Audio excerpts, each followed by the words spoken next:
Mesdames et messieurs, bonsoir. Merci d'avoir choisi RTI 1 à la une de ce 20h. Le vice-président ivoirien Temoko Melie Kone vient d'être reçu au Sénégal par le président Macky Sall. C'est son premier voyage à l'extérieur en sa qualité de vice-président. Il a fait ses adieux au président sénégalais dont le pays abrite le siège de la BCEAO. Nommé vice-président, il quitte ses fonctions de gouverneur de cette institution. Après la formation du nouveau gouvernement ivoirien, place aux passations de charges dans les ministères. Ce lundi, le ministre Laurent Tchagba, appelé aux eaux et forêts, a passé la main à son collègue Bouaké Fofana, désormais ministre de l'assainissement, de la salubrité et de l'hydraulique. Il y a également une passation de charges au ministère de la culture et de la francophonie. Le ramadan se poursuit, les musulmans sont en jeûne. C'est aussi un moment de partage. Le ministre d'État, Téné Birahima Ouattara, a exprimé sa solidarité envers la communauté musulmane d'Abobo. Il a pris part à la rupture collective et à la prière pour la paix en Côte d'Ivoire organisée par les imams. Clap de fin de la 59e exposition internationale d'art de la Biennale de Venise en Italie. Le jury a rendu son verdict. Au moins 7 prix officiels ont été décernés. Et le plus convoité, le Lion d'Or de la meilleure participation nationale, a été attribué à la Grande-Bretagne. Voilà, soyez bienvenus sur RTI 1. Le vice-président ivoirien Temoko Melie Kone vient d'être reçu au Sénégal par le président Macky Sall. C'est le premier voyage qu'il effectue ainsi à l'étranger en sa qualité de vice-président. Il a fait ses adieux au président sénégalais dont le pays abrite le siège de la BCEAO. Nommé vice-président, il quitte ses fonctions de gouverneur de cette institution et nous rapporte Mahama Traoré. Arrivé au palais de la République du Sénégal, Temoko Melie Kone reçoit un accueil cordial de Macky Sall, le chef de l'État sénégalais. Monsieur le Président, comment vous allez? Ça va bien, Monsieur le Président. Félicitations. Merci beaucoup. Je vous accompagne. Merci beaucoup. Passé ces instants de félicitations, place au premier entretien officiel du vice-président de la République. Temoko Melie Kone est porteur d'un message du président de la République Alassane Ouattara à l'attention de son homologue sénégalais Macky Sall. C'est également le lieu pour l'ex-gouverneur de la Banque centrale de témoigner sa reconnaissance au président sénégalais. Avant ma nomination, j'étais ici au Sénégal et il était normal que j'en profite pour venir dire, comme on le dit chez nous, demander la route à celui qui m'a hébergé, accueilli pendant tout ce temps. Je repars à Abidjan et pour occuper les fonctions qui viennent de m'être assignées. Le défi, c'est d'aider, assister le président pour poursuivre la construction du pays. Nommé le 19 avril dernier aux fonctions de vice-président de la République de Côte d'Ivoire, Temoko Melie Kone a prêté serment le lendemain 20 avril, comme le prescrit la Constitution. Et après la mise en place du nouveau gouvernement ivoirien, on s'attelle au travail dans les différents ministères. Les passations de charges se poursuivent. Ce lundi, donc, le ministre Laurent Tchagba, qui a quitté l'hydraulique pour les eaux et forêts, a passé la main à son collègue Bouaké Fofana, désormais ministre de l'assainissement, de la salubrité et de l'hydraulique. Ce dernier s'engage à poursuivre le programme Eau potable pour tous. Grâce Kando. Signature du procès verbal de la passation de charges entre Tchagba Laurent, ministre sortant de l'hydraulique, et Bouaké Fofana, qui a désormais en charge ce département, en plus de l'assainissement et de la salubrité. Pour le ministre Tchagba, en 4 ans d'exercice, beaucoup a été fait. Je pourrais citer au niveau du Grand Abidjan le projet qui nous a permis de raccorder au réseau d'eau potable 155 quartiers et sous-quartiers non canalisés, sans oublier le grand projet de renforcement de l'alimentation en eau potable de la ville d'Abidjan.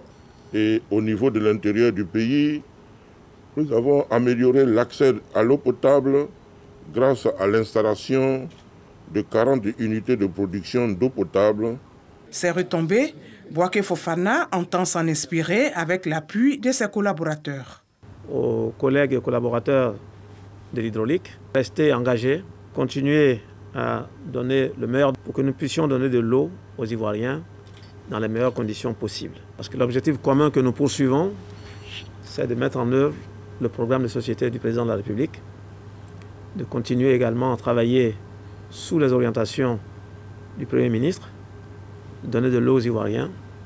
Et je suis personnellement heureux et fier de pouvoir reprendre des dossiers gérés par quelqu'un qui est un professionnel, un expert en la matière.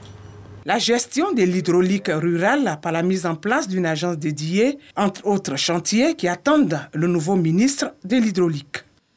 Passation des charges également au ministère de la Culture. Françoise Remac a pris les commandes du ministère de la Culture et de la Francophonie ce lundi 25 avril. Elle succède donc à la ministre Arlette Badou Nguessan Kwame. Et François Remac s'engage à poursuivre aussi l'industrialisation du secteur de la culture dans notre pays. Issa Tchonayo. Ce geste est la matérialisation de la passation des charges entre Françoise Remac, désormais ministre de la Culture et de la Francophonie, et Arlette Badou Nguessan Kwame, la sortante, en présence du représentant du secrétaire général du gouvernement, Sidik Moussa Soumaro. L'ancienne ministre de la Culture et des Industries des Arts et du Spectacle a exprimé sa gratitude au chef de l'État, Alassane Ouattara.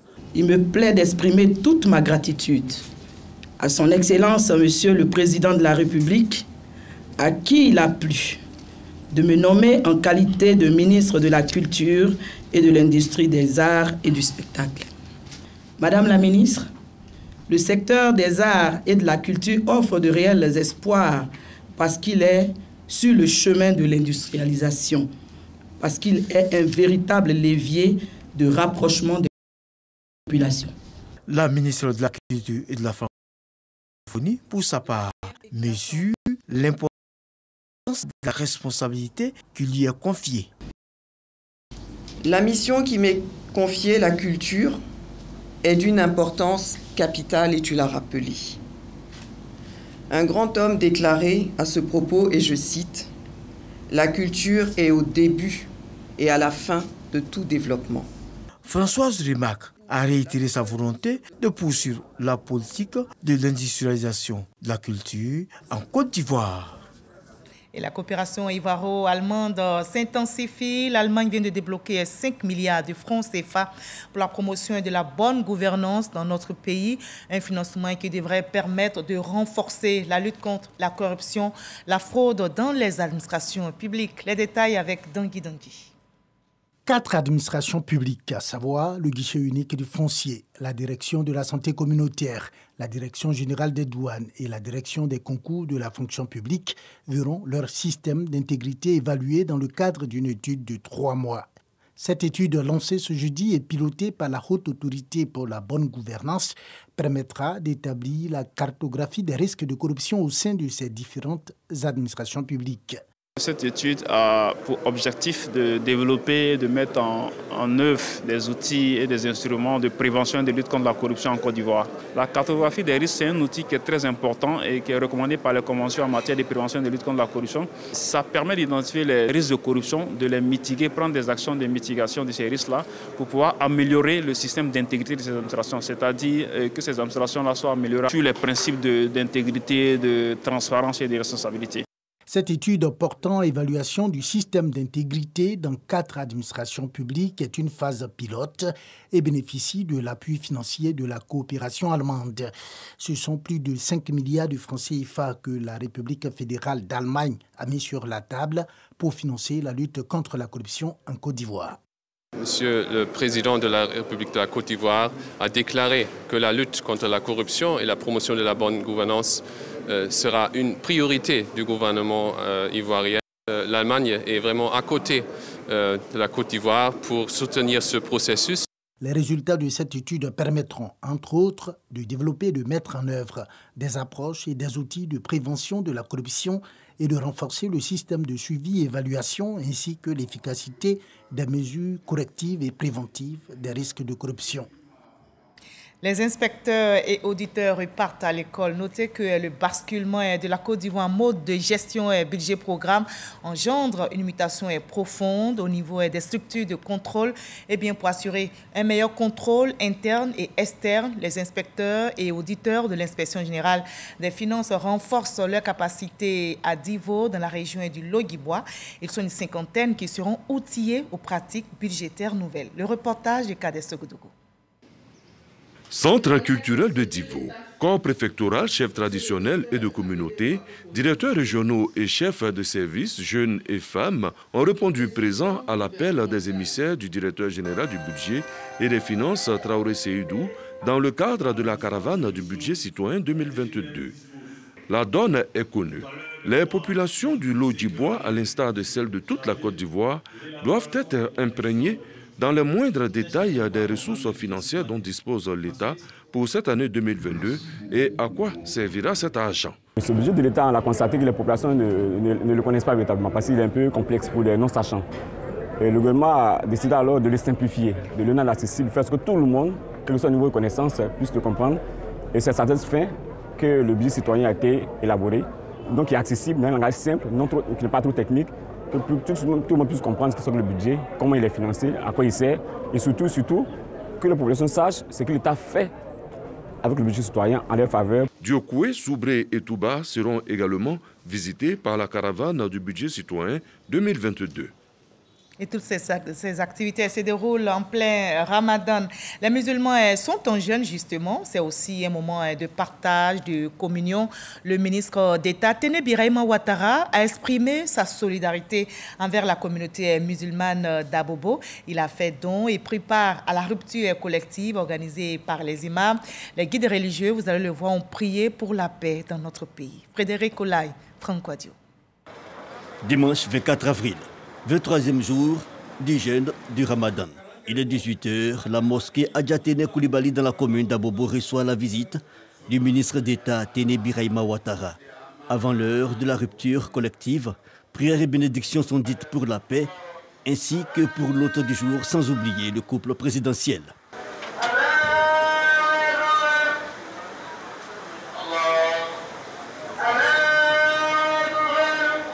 En cette période de pénitence, le ministre d'État, ministre de la Défense, est allé apporter sa solidarité et son soutien à la communauté musulmane de la dite mosquée.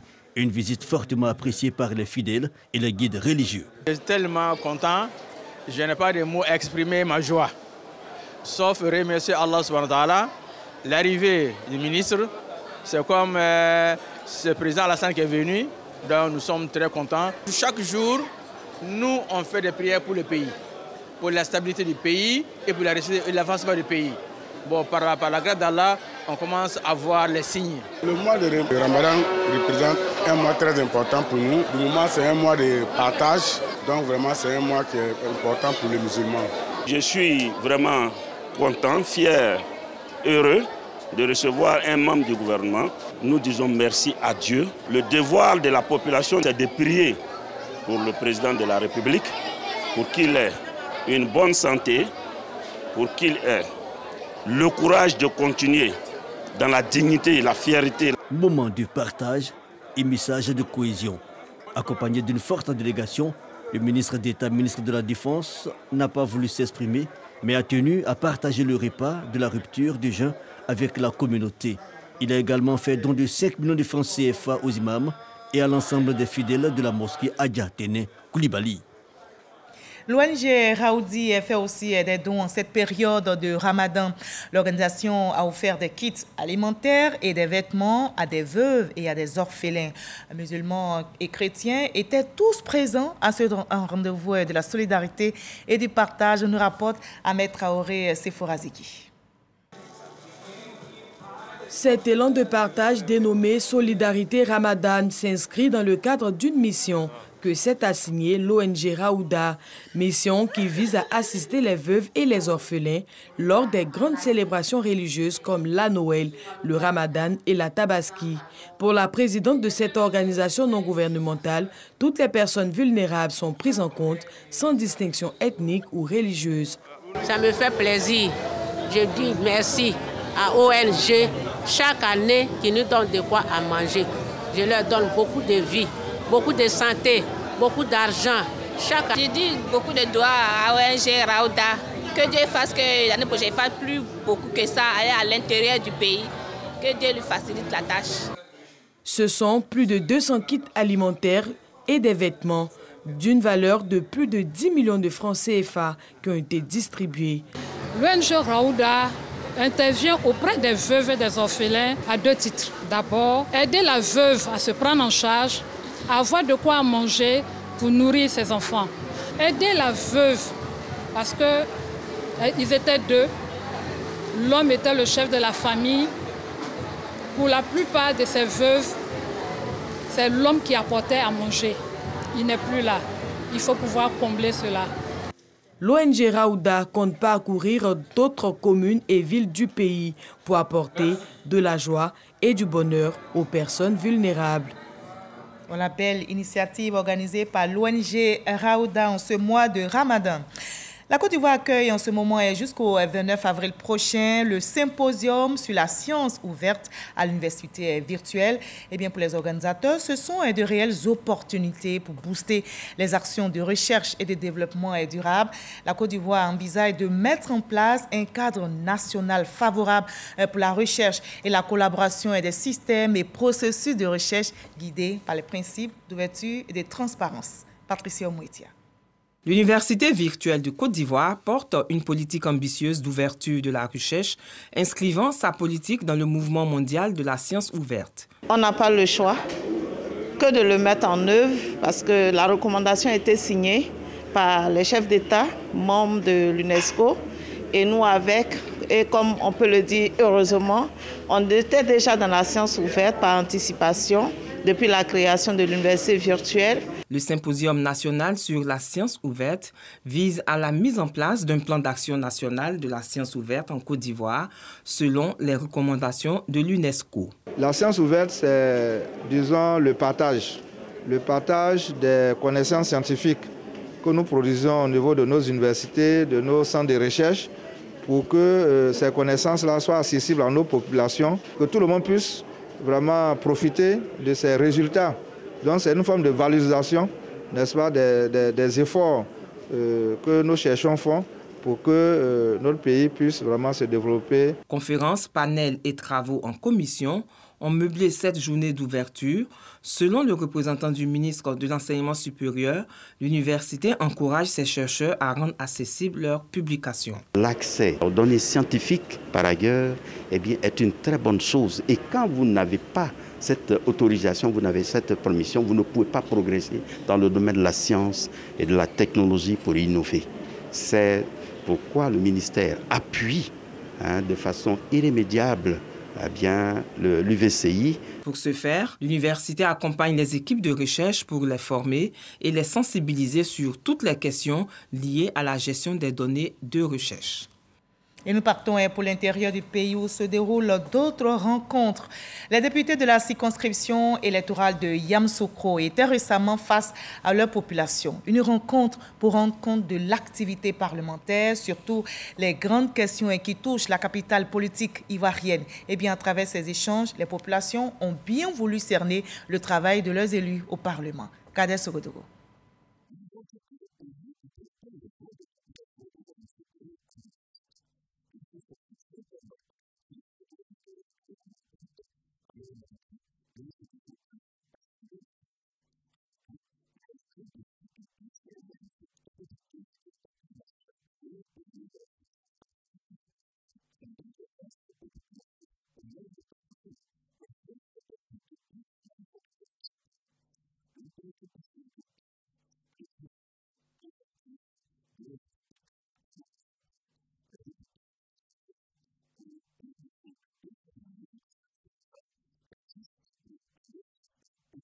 Cette initiative, le président de la République l'a prise pour que Yamoussoukro puisse permettre à Abidjan de souffler.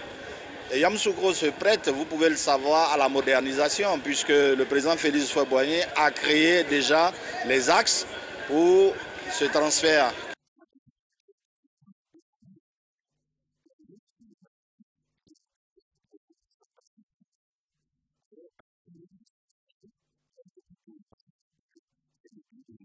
C'est quand même de bonne loi que nous venions faire ceux-là même qui nous ont mandatés à aller à l'Assemblée nationale, qui nous ont votés, leur rendre compte des différentes lois, des différentes dispositions que l'État de Côte d'Ivoire a bien voulu prendre à travers les lois qu'ils ont déposées sur le bureau du président de l'Assemblée nationale.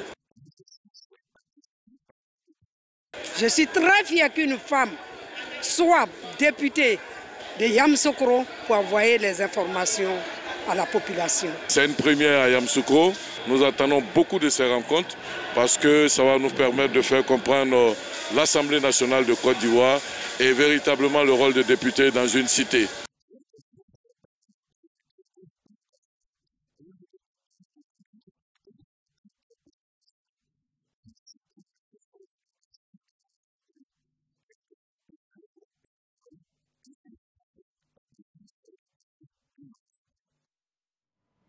Voilà, toutes nos excuses pour la qualité sonore de ce reportage.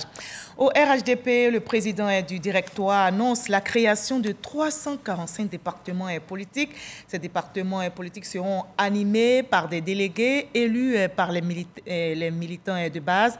C'est l'information majeure de la grande réunion d'information avec l'encadrement politique des ministres, cadres, ex-coordinateurs régionaux. Konaté Moussa.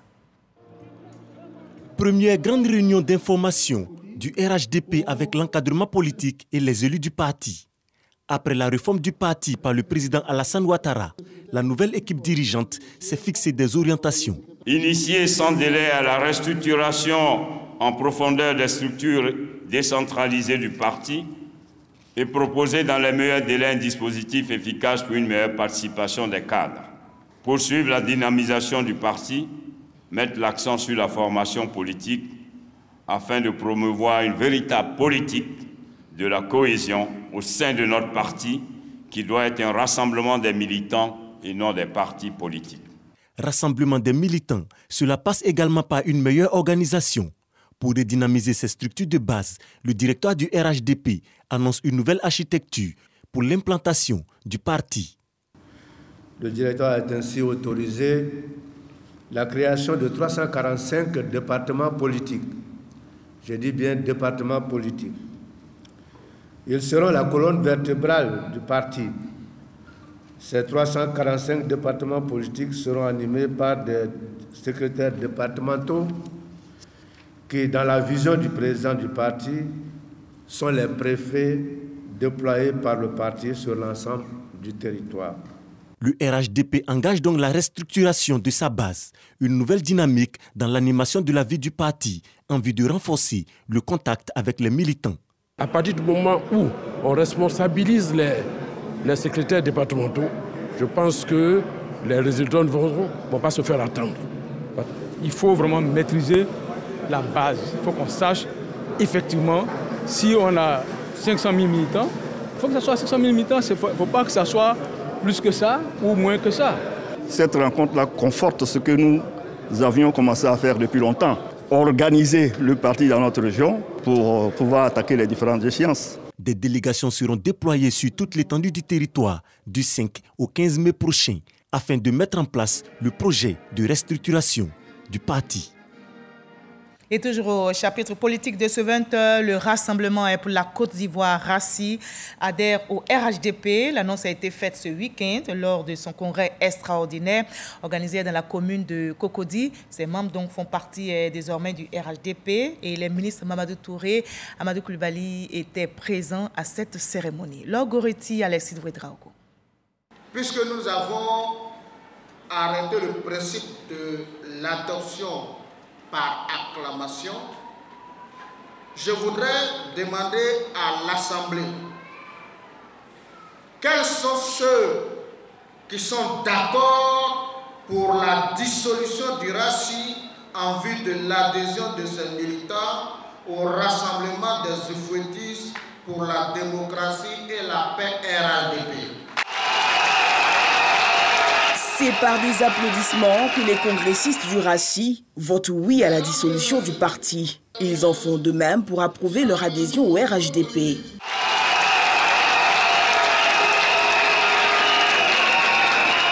À travers la dissolution du Rassemblement pour la Côte d'Ivoire, Soro Kanidi Mamadou se reconnaît dans les idéologies du RHDP. Conformément à la loi ivoirienne, on ne peut pas militer dans deux partis à la fois. Et vous avez suivi notre processus. Quand je suis sorti de prison, j'ai appelé à voter le président Ouattara. À partir de ce moment, je prenais un engagement d'assumer son projet de société. Dès lors que nous assumons son projet de société, je pense qu'il était important que j'examine avec mes collaborateurs la nécessité de nous intégrer dans le dispositif politique du président. Le RHDP s'est réjoui que le RACI, qui est une formation politique, ait décidé donc de s'auto-dissoudre pour rejoindre le RHDP. Et vous savez que la vocation du RHDP aujourd'hui, c'est de rassembler les Ivoiriens dans toute leur diversité. Et nous sommes une formation politique qui se veut un parti de rassemblement. Le RACI, présent dans 31 régions de Côte d'Ivoire, a été créé en 2013. Le PPACI, Parti des peuples de Côte d'Ivoire, a procédé à la signature d'un protocole d'accord avec la société civile. Au cours de cette rencontre, les initiateurs ont présenté la plateforme Debout Côte d'Ivoire. S'unir et agir pour la Côte d'Ivoire était le thème de ces journées, nous rapporte Ahmed Traoré à Boussanogo. Cette rencontre du PPACI, Parti des peuples africains Côte d'Ivoire, et la société civile a été une occasion pour mettre en place la plateforme Debout Côte d'Ivoire. Selon les initiateurs de cette plateforme, le parti et cette nouvelle structure agiront ensemble pour contribuer à une plus grande démocratie. Nous avons une trentaine, une soixantaine qui nous sommes unis, mais nous voulons encore que le reste s'ajoute à nous afin que nous puissions mieux mener nos actions et faire de cette Côte d'Ivoire-là une Côte d'Ivoire belle. S'unir et agir pour la Côte d'Ivoire, thème de ces journées de réflexion. Nous avons travaillé à la mise en œuvre d'une coordination avec la société civile. Et donc depuis quelques semaines quand même, il y a eu des travaux pour essayer de cadrer cette collaboration. Et aujourd'hui, c'était pour la présentation officielle et solennelle des travaux issus de ces réflexions. À l'issue de ce rendez-vous, les signataires du protocole d'accord, PPACI et société civile, se sont engagés à prôner la paix et la réconciliation, ce en parcourant les villes, hameaux et contrées du pays. Loin du terrain politique, je vous conduis en Italie où a sonné le clap de fin de la 59e exposition internationale d'art de la Biennale de Venise. Le jury a rendu son verdict. Au moins 7 prix officiels ont été décernés. Le plus convoité, c'est le Lion d'or de la meilleure participation nationale. Ce prix a été attribué à la Grande-Bretagne. Les mentions spéciales sont revenues à la France et à l'Ouganda. La Côte d'Ivoire, notre pays qui participait à cette biennale avec 6 artistes de renommée mondiale, a impressionné de nombreux exposants et visiteurs. Walter Madou Ouattara nous fait revivre cette biennale. Venise, Ca' Giustinian, siège de la biennale, salle archi-comble. Rien que la haute société et d'illustres amoureux, mécènes ou encore des professionnels reconnus mondialement sont ici. Seule condition d'accès, présentation d'un carton d'invitation. À ce rendez-vous, beaucoup d'ovations, mais également l'émotion accompagnée de pleurs. Quand arrive la remise du Lion d'or, c'est la joie du côté de la Grande-Bretagne. Elle rafle ce prix de la meilleure participation nationale avec son artiste Sonia Boynes.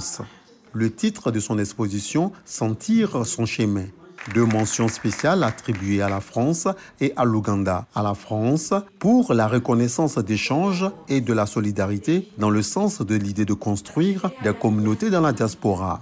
L'Ouganda, pour son engagement à servir les artistes travaillant dans le pays. Quant au Lion d'argent, c'est un jeune participant prometteur à l'exposition internationale qui l'obtient. Ali Chéri, d'origine libanaise, il présente une œuvre interdisciplinaire et stratifiée qui mène la médiation sur la Terre à une dimension mythologique. J'habite en France depuis quelques années. Avec Cécile et Almani, je présentais une installation vidéo tournée au Nord-Soudan, près du barrage de Meroué, avec des briquetiers qui travaillent au bord du Nil. C'est le fruit d'un travail collectif de beaucoup de gens qui ont accompagné dans cette aventure. C'est un projet sur lequel je travaille depuis presque 4 ans. Donc je suis très content que ça ait cette récompense. Avec 6 artistes, la Côte d'Ivoire n'a obtenu aucune distinction malgré sa montée en gamme. Âgée de 25 ans, la jeune Ivoirienne Laetitia Ki, avec 6 millions d'abonnés sur TikTok, avait pourtant séduit grâce à ses stupéfiantes sculptures capillaires au message féministe. Pour la directrice générale de la culture de Côte d'Ivoire, il faut continuer de soutenir nos artistes. Il ne faut pas regarder les prix qui ont été donnés aujourd'hui. Il faut plutôt regarder en termes qualitatifs de l'apport de la Côte d'Ivoire à ce grand rendez-vous mondial. Et cette année, justement, le nombre de personnes que nous avons eues au vernissage a dépassé nos espérances. Donc c'est pour vous dire que nous allons en graduation, nous allons aller de mieux en mieux, et donc vous pouvez espérer que les années qui vont venir, la Côte d'Ivoire aussi va recevoir un prix. La Biennale de Venise est une fondation italienne qui organise différents événements, manifestations d'art contemporain, de danse, de musique, d'architecture et de cinéma. À chacune de ces manifestations, elle attribue des récompenses dont la plus prestigieuse est le Lion d'Or. C'est parti, remise pour notre pays, la Côte d'Ivoire, et on croise les doigts pour la prochaine édition. L'ambiance est tout autre, malheureusement, au Darfour. Au moins 160 personnes ont trouvé la mort hier dans des violences. Et c'est l'un des bilans les plus lourds dans cette région et de l'ouest du Soudan, ravagée depuis des décennies par la guerre. Ces violences ont débuté quand des combattants armés issus de tribus arabes ont attaqué des villages de la minorité ethnique massalite en représailles à la mort de 2 membres de leur tribu, des heurts entre éleveurs et agriculteurs pour accéder à l'eau potable dans des territoires avaient éclaté d'octobre à décembre dernier au Darfour et près de 250 personnes y avaient péri. Vous l'avez compris, c'est la fin de ce journal. Merci à vous tous de l'avoir regardé. Ce journal a été réalisé par Hervé Coeur, supervisé par Hervé Blé et Adama Koné. Merci à toute la régie là-haut et surtout à vous de continuer à nous suivre. Je vous retrouve avec le même plaisir demain à 20h.